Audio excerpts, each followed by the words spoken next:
Merry Christmas! It's me, Maria Bembeng Caladen.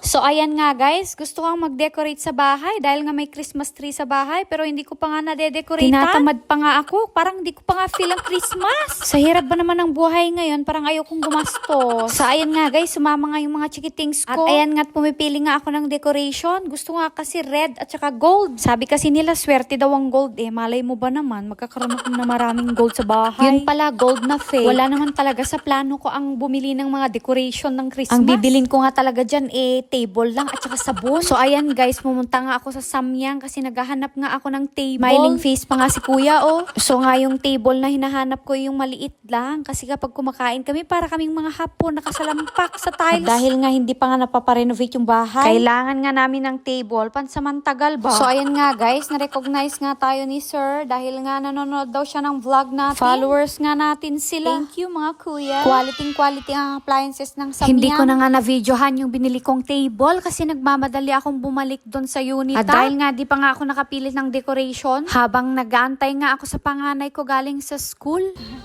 Naka na mas maganda. Ito. Ayan nga, hindi nga ako makapili kung ano nga talagang kulay. At sa wakas, dumating na nga yung anak ko galing sa school. Pero ang ending, hindi ko nga alam kung anong klaseng decoration ang gagawin ko. Kaya sabi na lang kaya. Kaya yun, nagbago isip Baka ko. Nga mas mura sa Shopee. Sa Shopee na lang. So ang ending, ibinalik ko. Buti pa dito sa Unitap may red carpet.